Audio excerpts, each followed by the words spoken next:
Napag-usap-usapan ni na Christopher Min at Romel Chica sa Christopher Minute ang bali-balitang muling kukunin ng GMA Network ang serbisyo ni Willie Revillame para sa binubuo nilang non-time show na papalit sa iniwang time slot ng tahanang pinakamasaya ng Tape Incorporated.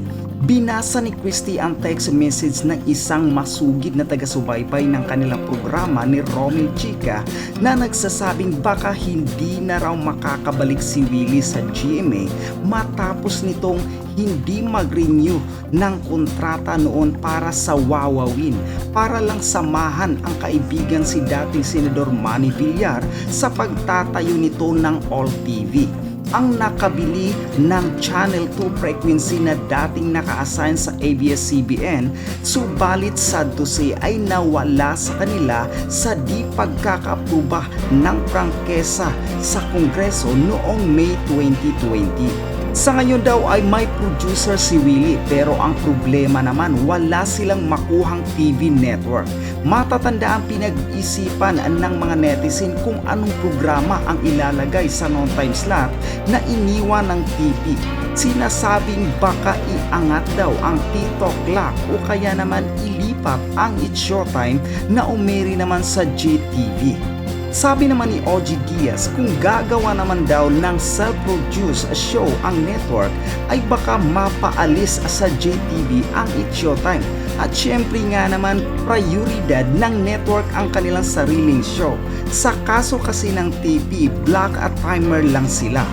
May chika pa nga baka raw ang isa pa dito ay ang It's Your Lucky Day na rumiliyebong show sa Showtime sa kasagsagan ng 12 airing day suspension dito sa MTRCB noong October 2023. Samantala wala pang tugon reaksyon o pahayag si Willie o ang GMA Network kaugnay sa isyong ito.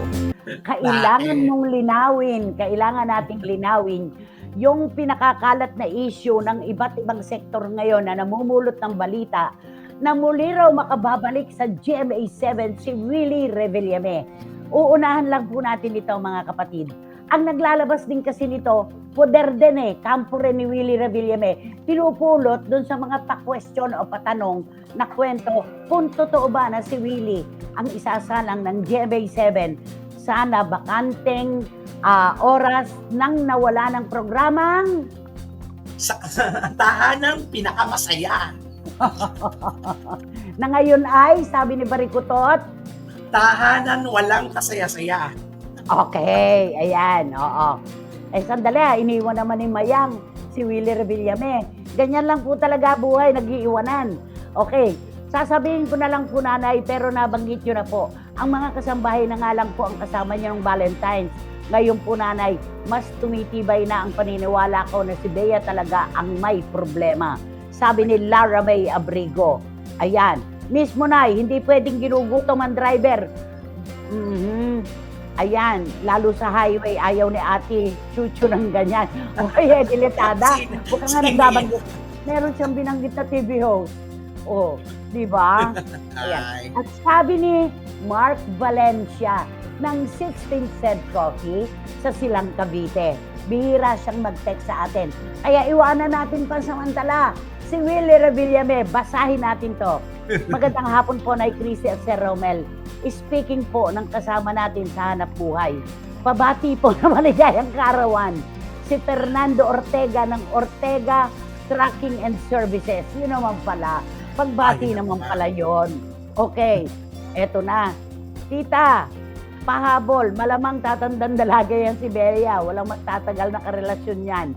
Sabi ni Tita Nene Ulanday. Hala. At sabi naman ni King Bautista Silverio, napaka-desperado naman ng GMA kung kukunin pa uli nila si Willie Revillame. Ayan, King Bautista Silverio, ang nag-ano yan. Ayan, at eto pa. Naku, paborito pala ang kanta ng Eagles, Desperado.